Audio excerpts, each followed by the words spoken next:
Welcome to the Ask Historians podcast. Hello and welcome to this episode of the Ask Historians podcast. I'm your host this week at History 101, and today I am thrilled to share that joining me are three of the editors from the Nursing Clio project. So I'm going to turn it over to three of them and ask you to introduce yourself, tell us more about the project and your path to becoming a historian. My name is Jackie Antonovich. I am a historian of health and medicine in the United States. Currently, I teach at Muhlenberg College, which is in Allentown, Pennsylvania. And I guess I had a very, very unusual path to becoming a historian.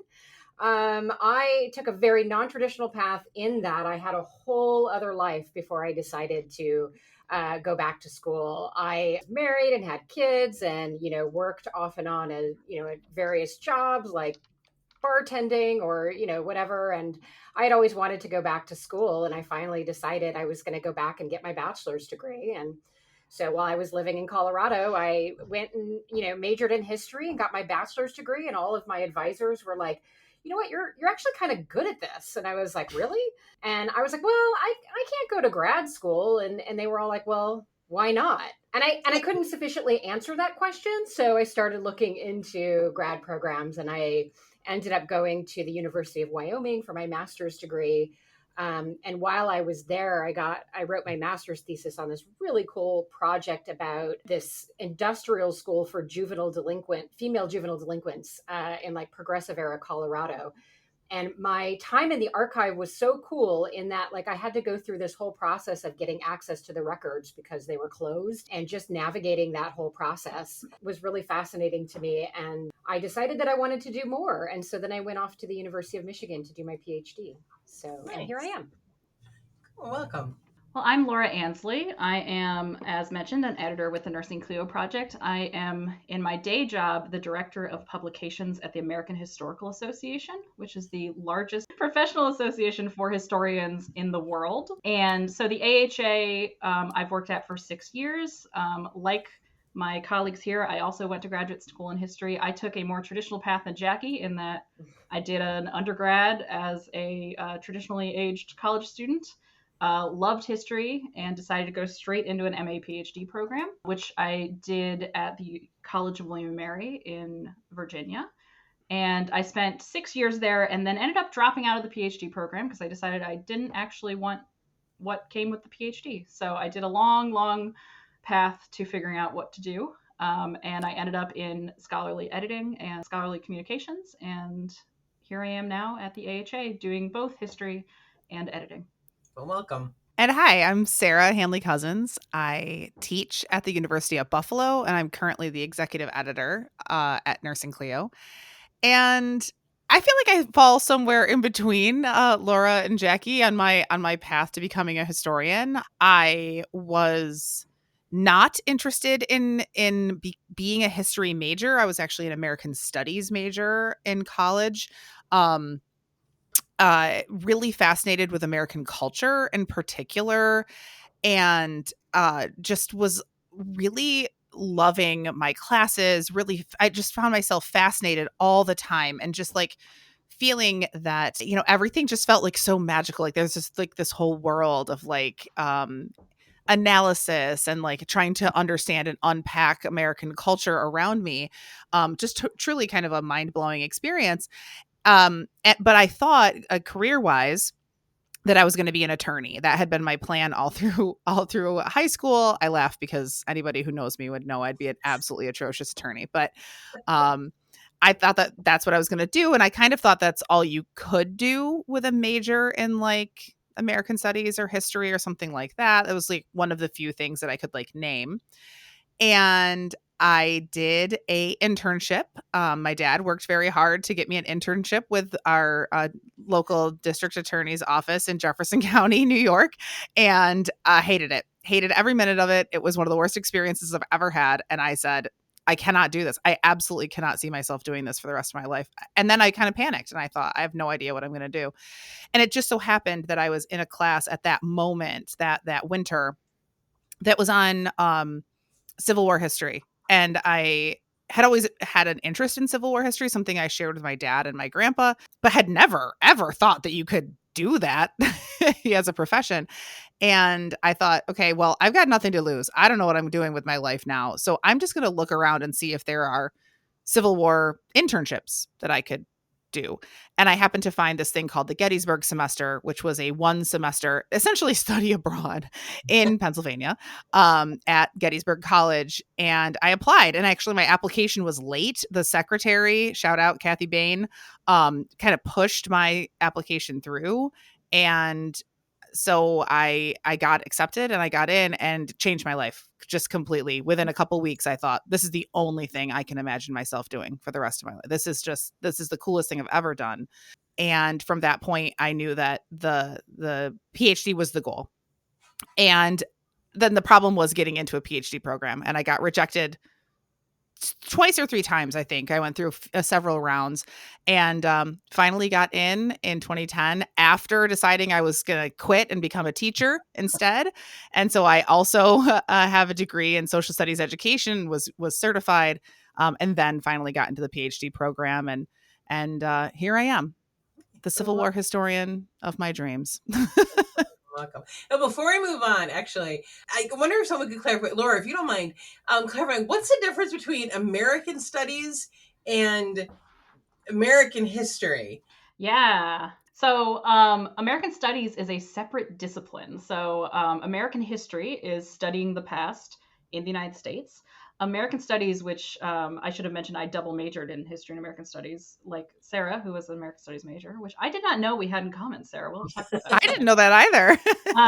But American Studies is an interdisciplinary program at most universities where you're going to be studying not just the past, but you might be looking at literature. You might be looking at social sciences like anthropology or political science. And so you're looking at it all through the lens of this place rather than this one particular discipline. So in the same way that you might study Asian studies or you might study African studies, you can also do degrees in American studies that are interdisciplinary. So I mostly did, I was able to double count some of my history classes. I also took a lot of American Lit classes. I had some women's history, women's studies classes that counted toward this. So it's a great way to learn more broadly outside of just the history discipline. Oh, that is very cool. Thank you. I never really thought about, you do hear about like African studies and, these different programs. I had never really thought about American studies as an interdisciplinary unit, but that's very fascinating. So what I'd love to dive in first is the concept of Nursing Clio. And I have on my bookcase, I thought it was called Teaching Clio, but it's called Clio at the Table. Who's Clio and why should we care about? Why should we nurse Clio? Why should we teach Clio? Who's Clio? Wonderful question. I think maybe I should probably start with this because I actually created Nursing Clio. So I can give you a little background as to how the project started and then tell you where the whole Nursing Clio part came in and maybe how I feel about being stuck with a particular name that I now love, but also when you're creating a project in the very, very far, away past and you have no idea how it's going to grow, you're sort of, stuck with your name. So I started Nursing Clio as a second semester PhD student at the University of Michigan, which looking back now seems quite bold. But I think, I started my PhD studies, I think, at a particular moment in time where, the public humanities and public history were really sort of coming into its own. And in my second semester, I began a seminar taught by historian Matthew Countryman on public humanities. And then the project for the final, we were supposed to come up with some sort of project that would engage the public using our particular area of expertise. And so this was in 2012. And this was a moment in time where it was an election year. And there were so many pundits and politicians on the 24/7 news cycle that were talking about issues surrounding reproductive health, and many of them trying to engage with kind of this very awkward and inaccurate history. And it occurred to me that there should be historians of medicine, historians of gender and the body, they should be the ones that are giving this historical context to all of these issues, right? So if you think back to 2012, this was the time when, there was a pundit on television talking about how in the old days, women had a more effective form of birth control, which was just to keep aspirin in between your knees so that you would keep your knees closed. And so, I could give you several examples of this going on in 2012. And so it occurred to me that a project like Nursing Clio, it was really necessary to sort of offer some historical context to all of these issues. And so I decided that this was going to be my final project for the class. And I reached out to a handful of historians of medicine that I knew that lived across the country that I had gotten to know at various conferences. We kind of came up with a mission statement and had long debates over what we were going to be called. And in the end, we decided on Nursing Clio, Clio being the muse of history, the Greek muse of history, I think. Yes. And lots of vigorous nodding going on there. Yes. And like nursing sort of to mean a double meaning, right? Like very deliberately, like, nursing of history, but then also just sort of like thinking about reproductive history. I will say that over the years, a lot of folks think that we were doing the history of nursing, which is one thing that we do, but it is not the totality. The idea for a book actually had been something that the editors had been talking about for a few years. And in fact, I had a preliminary meeting with a different publisher before we were approached by Rutgers, just kind of talking through the idea of a book. And it didn't come together for a variety of reasons. But it was something that was always like, this would be really cool if we could do it, right? And for me personally, it was important because it would make a connection between this sort of very public facing project that we were doing and the very sort of traditional scholarly route that we all are supposed to be on, right? And so for me, it was going to form an important bridge between the two. And I think that there was also a recognition that we had sort of informally at one point started tracking all of the colleges and universities that were using our essays for classroom use. We could see, in the analytics in the back, we could kind of see where these essays were going. And then we started counting. And I think at some point when I was still running the blog, it was something like 185 different colleges and universities across the United States, Canada, the UK. And so we instantly recognized that a book project might be really useful for classroom use. And we think the blog is incredibly accessible and a wonderful project, but what would it look like if we curated a collection of essays and maybe expanded upon them, gave the authors a chance to kind of revise their essays, seek out a whole new set of essays that would sort of, make sure that we're being more inclusive and diverse. And I think for me, that's when right about the time that Rutgers approached us and asked us if we would be interested in doing a book project. Well, you kind of actually then answered my next question, which was, what came first? I mean, did you do a call for chapters, or did you look back at your most popular and reach out to those authors? So what was the process for pulling together the chapters? I think we came around to the theme first, right? We realized that the thing that Nursing Clio has done most consistently, most strongly over the decade plus that we've been publishing was to write on reproductive health, reproductive justice across a lot of different topics in terms of sexuality, gender, women, pregnancy, the medical aspects. So when Rutgers came to us for this book, which is part of their Critical Issues in Health in Medicine series, the editors of that series are all historians of medicine and medical humanities scholars that we highly respect. When they came to us, I think this was our first idea, right? That this would be the thing.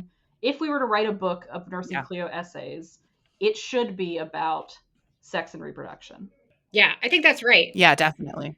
I think the editors of the series and the editors at Rutgers were so generous with giving us a wide latitude of kind of what we wanted to do. I think that they were very respectful of the idea that we had been doing this a long time and really trusted in us to kind of run with an idea. And of course, giving really wonderful feedback along the way. As we were putting the book together and deciding on this, the format that we were going to do, we also decided that something that would be really important to us and something that's been really a hallmark of the blog is bringing together, or at least creating a platform where these sort of academic hierarchies are sort of flattened, right? Nursing Clio as a blog has always included graduate students. We have a very robust undergraduate writing series. We have senior scholars. We have non-historians, other different types of scholars, all writing for the blog. And so I think when we were putting the blog together that we kind of wanted to capture that same spirit, right? So we have a lot of essays that are written by up and coming scholars, established scholars. And then we thought it would be a really cool and neat idea to open up every section with an introductory essay by kind of like a rock star historian. And at this point, this was kind of like pie in the sky stuff. We had a meeting and we were like, what if we could get A scholar or B scholar? What if? And I think we were like really pleasantly surprised once we started putting out emails that those rock star scholars were like, yes, I'm totally on board. Yeah, so that's most of the brand new content, is those introductory essays that kind of pull together each of the sections. The bulk of the essays are things that have been published on the blog previously, but have been revised and updated for today. So there are pieces in here that go all the way back to the beginnings of the blog to 2012, 2013, 2014, where the history is still good and the framing is great, because honestly, the politics around these things has unfortunately not changed that much in terms of the rhetoric since then. But there have been updates to, particularly post-Dobbs with the fall of Roe. That required some editing to make sure that pieces were still talking about things the way they should with that context. There are some pieces in here that it was done throughout, and others where it's kind of like a 2025 epilogue of like, here's where we are with this topic now.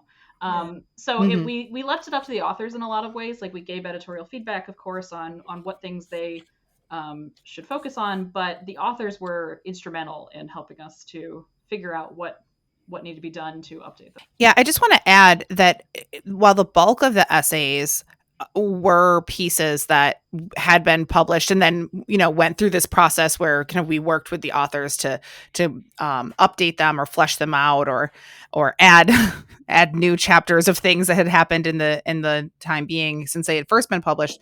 There was a process too of kind of looking at what we currently had on the site for these topics and then realizing, okay, we can identify a gap here, right? Like, we really don't have something on this particular issue or that particular issue. So that did involve a little bit of a process of trying to identify scholars out there who would be willing to write a short piece and willing to write a short piece in the style of the blog, who maybe had never written for us before. And that was really interesting too, because it's one thing to go to somebody who's already written a Nursing Clio essay and ask them to mess with it a little bit to publish it in a book.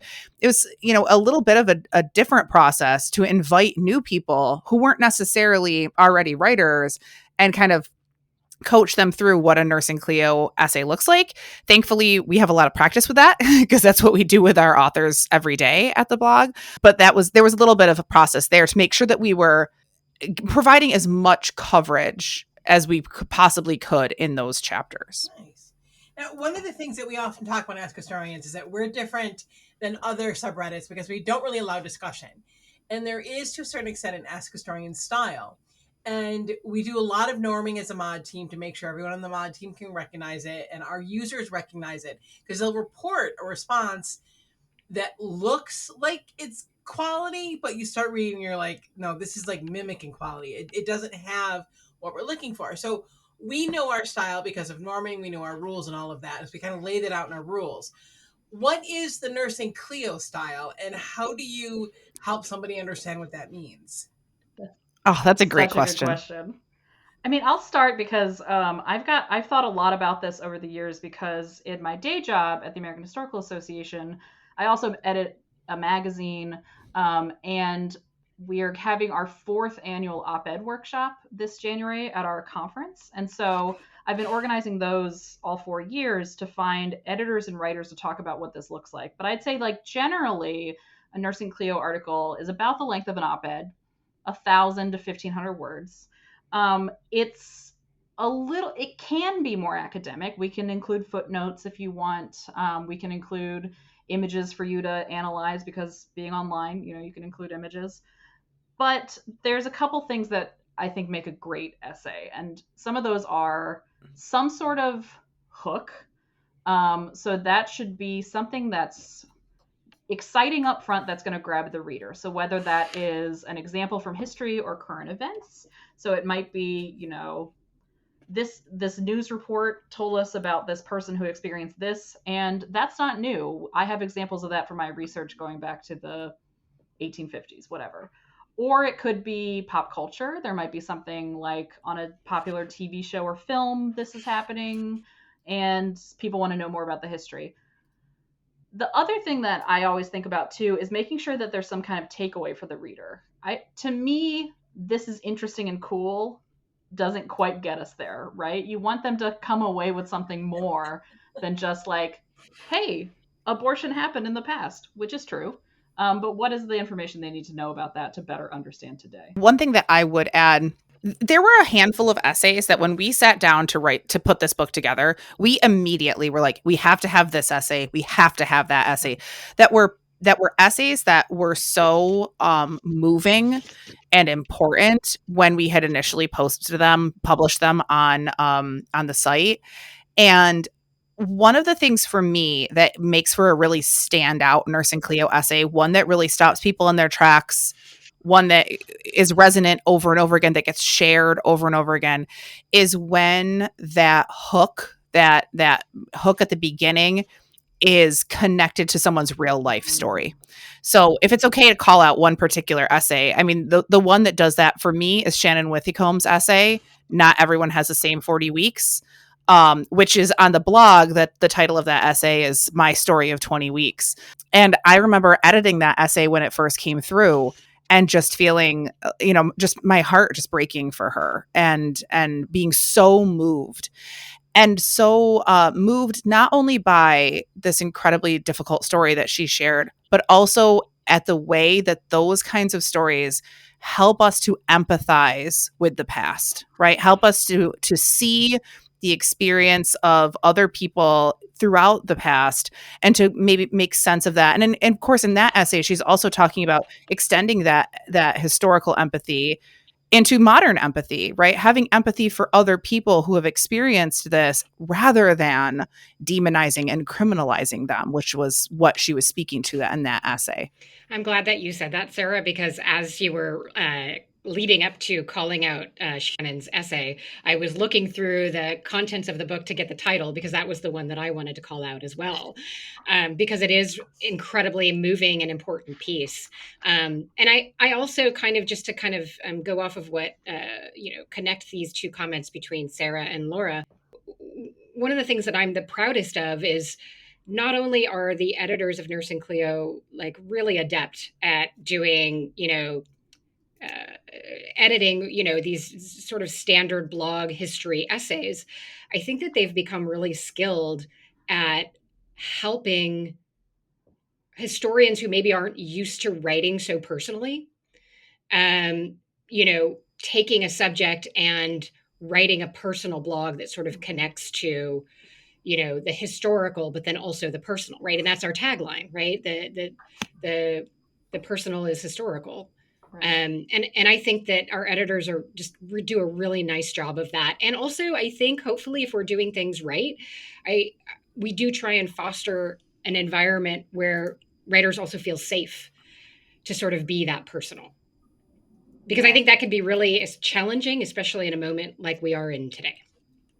Yeah, I think with Shannon's piece, that was so important. I don't know if we actually said Shannon's piece is about pregnancy loss. And so it ties to abortion because of, DNC's, the death of a fetus. It also, we have a lot of pieces like this where people talk about personal experiences with choosing to have an abortion. We've got, I'm thinking of Janet Golden's piece about being an abortion clinic escort, which she started doing in her retirement. The ways that people put themselves out there, for sure, a hallmark of and one of the best parts of Nursing Clio for me. And I think it's unusual. I think historians, especially historians of reproduction and the body, have found themselves, in these very unusual situations over the past, 2 decades, where you find yourself reflecting on the fact that your expertise is grounded in history, right? And the historical of reproduction, and yet you're experiencing some of these things in the present day, and sort of reconciling the two, I think is a very interesting process. And so for me, I think a lot of those personal essays come in because historians are going through that process of reconciliation, of dealing with the past and the present. One of the common phrases we get in Ask Historians questions is people will say, I want to read about this topic, but without any bias. So please recommend a book where a historian has no bias.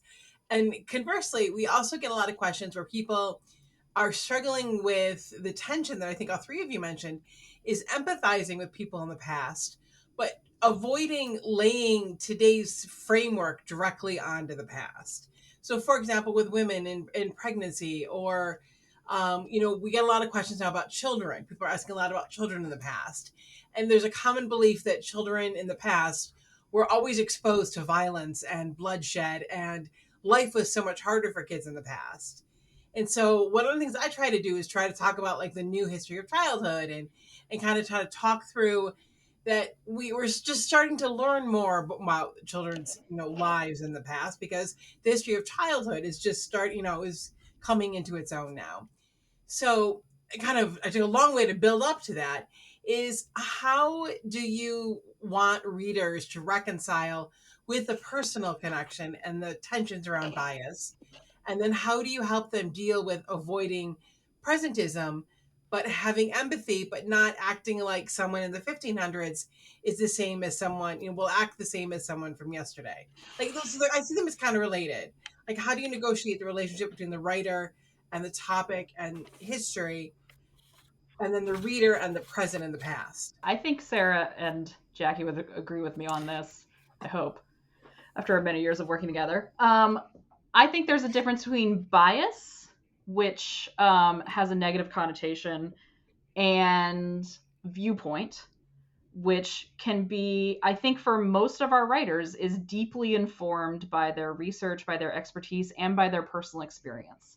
And so the things that we consider biased or political, we meaning society, not we meaning the three of us, I think often are not. That these are either facts or interpretations of the past that people have spent years thinking about. It's that, in the case of, for example, like, the thing we keep coming back to in this conversation is abortion. And that's one of the most politicized parts of women's health these days, and for the last, 50 years. But it is a fact that abortion has always existed in modern and pre-modern societies.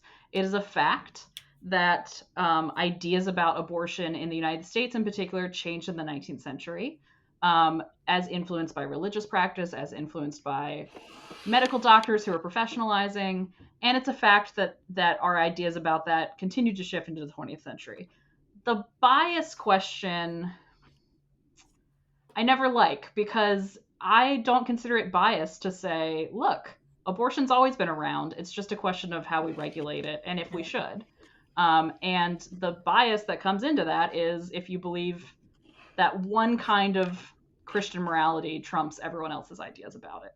So that's where I'm coming from for it, I think. If I can jump onto that, I think this is a conversation that I have with my undergrads all the time. I have with students in the classroom all the time, because I think that students, understandably, coming especially out of their high school education, and maybe even some of those first classes that they take in those early composition classes where they're first kind of dealing with sources. One of the things that they're kind of told over and over again is like, be careful of biased sources. And it is a real shift, I think, to get students to maybe set aside the bias question when they get into history, right? We have a lot of conversations about how, everybody is kind of biased. I really like the way that Laura just put that maybe we should be using the term viewpoint rather than bias, right? Because I think that sometimes, for me, from my perspective, when people today say that they want a history that doesn't have bias in it, what I think that they actually mean is that they want a history that comports with the viewpoints that they already have, right? And that when they see when they feel that discomfort of reading something, they say, well, this person is biased because they clearly are a feminist scholar who supports abortion rights today or whatever. When exactly what Laura was saying is the reality, right? Which is that historians do a ton of reading and research that is based on the reading and research of the historians that came before us, right? Like, we are in a huge conversation with all the historians that are writing today and who have come before us. We are not just making things up. We can't. We're bound by the standards of our profession, right? And so when the book comes out and it doesn't comport with the way that you would like the world to look, or the things that you would like to exist, that can feel like it's coming from a biased perspective when it's really not. I hope that made sense. Viewpoint may not be the best already, just because viewpoint diversity has now become the catchphrase for how universities need to hire people from both sides of the political spectrum. But I think it's closer than bias to what we want. Well, there's different words for it, right? Like positionality and things like that, that's the right? theory version. Yeah. And I was just going to talk about something similar that Sarah was talking about what I do in my classrooms, and maybe even getting away again from this biased word. But one thing that I teach a lot of history of medicine courses. And one thing that I emphasize over and over and over again, and in fact, my students sort of joke about this, is that it's really important when you're looking at primary sources to take your historical actors seriously. You need to understand their logic. You need to understand their viewpoint. It doesn't mean that you have to agree with it, right? You can look at a set of primary sources about women having abortions. It doesn't necessarily mean that you have to love abortion, right? But you have to actually understand why women were making those choices. What were the circumstances around that? What were their choices, and why did they make those choices? And I think that is one of the most valuable things that learning history can do, right? Yeah. Taking your historical actors seriously to sort of understand why people made certain decisions that they did. And that's the historical empathy, right? The fact that if we learn about people in the past, it'll help us understand the people around us. Yeah. And what advice do you give to readers or to anyone, studying history, to find that historical empathy without assuming people in the past moved and operated exactly the same way we do in America in 2025? That they respect the conditions and the time and the space, and things were different back then, but they were still people. So how do you help people find that balance between presentism and empathy? That is a really interesting question. I mean, my first reaction, my first response to that would be to read really good histories. Like, read histories by well-respected scholars. Read histories that are oh gosh, I don't want to weigh into like the fight over like whether we should write university press, books versus trade press books or whatever, but if you read histories by really skilled scholars, by people who are really engaging in good faith, who are giving you footnotes and endnotes and bibliographies, who are showing you the receipts for what they're telling you, I think that a good historian is always going to be including that in whatever it is that they're writing. I'm thinking about some of the really incredible biographies, like by the I think it's Ron Chernow's biography of Ulysses S. Grant, for instance, or something like that, which really tries to do exactly that, right? Tries to develop an empathy for get you to develop an empathy for that person without condoning or validating every single decision that that person made. Sarah, I think your Civil War roots are showing. Sorry. I got to work it in there somehow. No, but I mean, as you were talking though, I was thinking about like, okay, one of the benefits of working on this blog is just that, you know, we are all standing on the shoulders of an entire generation of mostly women historians, but not exclusively, who were the first to sort of write academic histories of the personal, right? So Judith Leavitt, right? Susan Reverby, Janet Golden, right?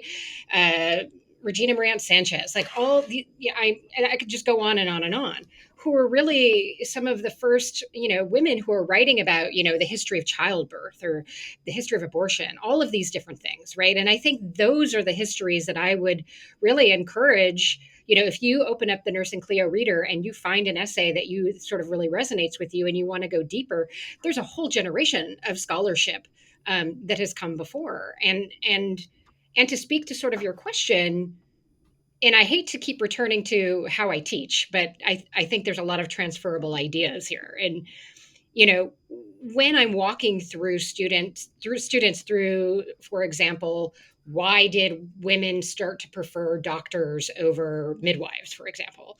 And we do like a reading from Judy Leavitt, right? I think what I try and do is guide students through the process of recognizing what feels familiar and what feels unfamiliar, right? Like walking that balance between, oh my gosh, the past, they're just like us. And also, no, they're not, you know? And I think that helps students from a very basic level, and hopefully readers too, sort of recognize that really interesting tension that I think historians all grapple with, which is the familiarity and unfamiliarity of the past, right? So how do you see this book when you're talking about the people, you know, most of the women who came before you, and how do you see the reader sitting in the big picture of women's history, of, you know, the historiography of women's history and historiography in general? Like, where do you hope to see when the next generation looks back at the reader, where do you hope it sits within the historiography of women's history, of personal history, of, you know, the history of the body? Well, you know, I think I've sort of been thinking about this question. I was having a conversation with someone about kind of the current moment that we're in and how I often feel very guilty about the fact that I'm not, you know, every day out there on the street, you know, performing some kind of activism or whatever. And I, as part of that conversation, kind of came around to the realization that, like, I, in some ways, think that Nursing Clio is that work for me. And that when I think about the role that this reader and that the site in general may have in the future, is that in my wildest dreams, the what would be the most successful thing for Nursing Clio would be to be looked back at as something like Our Bodies, Ourselves, as, you know, this intentional feminist work that was intentionally collaborative, that was speaking to the current moment, but that was also trying to create a sense of the past. So maybe less of a historiographical intervention, but maybe more of a I don't know, a different kind of intervention. God, can you imagine if we're the next Our Bodies, Ourselves? That'd be. I know. I realized that made me sound like a little bit like. I mean, that's the true dream. I also think, I'm hoping that there are a lot of materials out there that are aimed at the classroom, but this one, we were very purposeful in trying to bridge something that would be informative for a general reader who just wants to know more about this topic, and to make sure that for the folks like Sarah and Jackie who teach this material, that this is something that could be assigned. So like each section has images and questions about those images that can be used in classroom discussion. So I would love to see it have a really long legacy as a teaching resource, because as we said, that has been one of the most wonderful things to see with the blog, in terms of knowing that these pieces are taught, and they're short. Like each essay is in the book like 1,500 to 2,000 words. You could assign a couple of these and you know, discuss them in tandem. I'm hoping that we reach a lot of readers that way who just sort of start dipping their toes into this in whatever women's history class or medical history class or gender studies class it gets assigned in. I mean, I'd like to think big, Laura, and I'd like to see some of the essays assigned in a U.S. survey class. Well, that too, that's the ideal. Real dream is that this would break out of the more specific topic of women's history into general U.S. survey. Yeah. I wanted to just add one thing about returning to this idea of our bodies ourselves. One of the things that was really we really pushed for. I don't know if you noticed that the authorship for this book is the Nursing Clio Editorial Collective, and my name's not on the front, Sarah's name's not on the front, and Laura's name is not on the front. We took this directly from the idea of the Boston Health Collective, and we asked Rutgers if this was possible, and God bless them, you know, they were able to let it happen. We really fully believed in the idea that this is a collective and not like a thing where, you know, it's a few of editor, because there's so many of us. It really has truly over the past decade or so been like a complete and total collective feminist effort. I'll also note that Nursing Clio is part of a nonprofit called Clio Productions, and the royalties from this book will go to the nonprofit, not to any individual of us. So those profits could go toward keeping the site running. We are hoping that at some point we have enough money to start paying authors more regularly. Maybe even one day we could pay editors, but we'll see if we ever get there.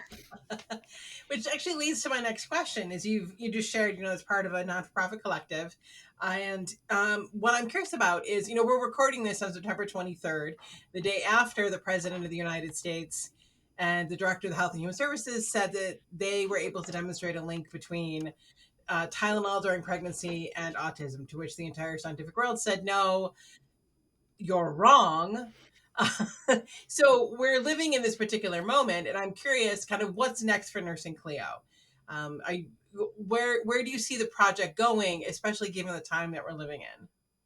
I hate that they keep making us more and more relevant every day. I would love for us to stop being relevant, and yet it's been 13 years and we are still so relevant. Yeah. Yeah. And well, which speaks to, I think, just how continuously women's bodies and women's health are used as kind of political tools, right? Rhetorical tools. Just having a conversation with my students the other day about Teddy Roosevelt's speech, The Strenuous Life, and, you know, which I've read a million times, and new parts of it stood out to me about falling birth rates, right? That white women weren't having enough babies. And it was just, I've read it a bunch of times, and I saw it in a new light because of the current moment we're in. That's how long women's bodies and women's health and the issues of reproduction have been embedded. Of course, longer than that, but like that is one example. As for like what we're doing now, like where we're going, you know, we are chugging along. We are speaking as the person who's like currently in the position of executive editor, we're keeping things going, and we recently have tried to do some new initiatives like rapid response essays, like having a special series where authors pitch us an essay that will go through sort of an expedited review process. We have one of our editors, Courtney Thompson, is sort of overseeing all of those essays, so they are edited just by her, that speak to very specific, you know, moments in the news, specifically because there is so much, not just about women's health, but about health in general. The whole MAHA movement has really created a new, I don't want to say opportunity because it makes it seem like it's a good thing, but we have a role to play, right, in helping to historicize those things and to hopefully try to, you know, I don't know, weigh in on the misinformation that's out there. As Laura said, like, we're really hoping to find ways to pay our authors. We're trying to think about ways to make the increase donations to the blog. So the becoming a 501c3 was a huge project over the past few years. And now we're still trying to kind of turn our attention towards where we go with that. Right. And then one other small thing is like, now that we're a 501c3, we have like bylaws. And we have to abide by those bylaws. And so like we had to have a lot of conversations internally about things like term limits, right? Like how long does someone stay as editor, as managing editor, thinking about the longevity of the project, right? Like thinking about this no longer as just this little like we can do it blog, but instead kind of a mainstay in the field and how we continue to keep that going and running smoothly. Can I just say that like whenever Sarah's talking about the amazing things that like she's done as the executive editor over the last few years, as the person who created this blog, as just like a little like we would go on Facebook Messenger to kind of like talk about what we were doing. It was so informal and we had no structure and we were flying by the seat of our pants to just see how far this project has gone, especially under Sarah's leadership.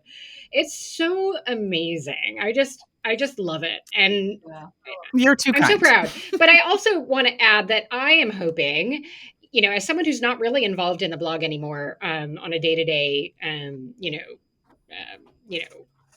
manner, I do hope that we down the line do a whole series of readers. Yes. I know that Rutgers is kind of excited about that. And I will say, and I don't think this is like really giving anything away, but we've done these series for the blog over the years. One of our most popular and powerful ones was called, I think, was it called Beyond Florence? Is that what it was called? Yeah, Beyond Florence, which was a whole group of essays that were about the history of nursing, that really pushed back on this very formulaic and problematic sort of framing of Florence Nightingale as the, end all be all of nursing history. And I would love to see that turned into the next reader. But there's so many other ones that I think that we could do. Yeah. I think too, like we have a place in this moment, but so does everyone doing this work. And so if there's anyone listening to this podcast that's a scholar of health, sexuality, trans history, religion, any of these topics, disability that have intersections right now, and if you have something you want to say and something you want to write about, we are always open to pitches. So Nursing Clio wants you to come join us and write a piece about whatever your expertise is and however the Trump administration is infringing upon that expertise right now. Just to be clear, you do not have to be a scholar. You do not have to be in the academy. You don't have to have any particular kind of degrees or credentials. If you have something to say and you can write a 1,500 word essay, pitch us. We love to publish essays by, as Jackie said before, undergraduates, by clinicians, by people who are working in various fields. One of my favorite recent essays was written by a friend of mine from college who runs a business training dogs to be, assistants for disabled people.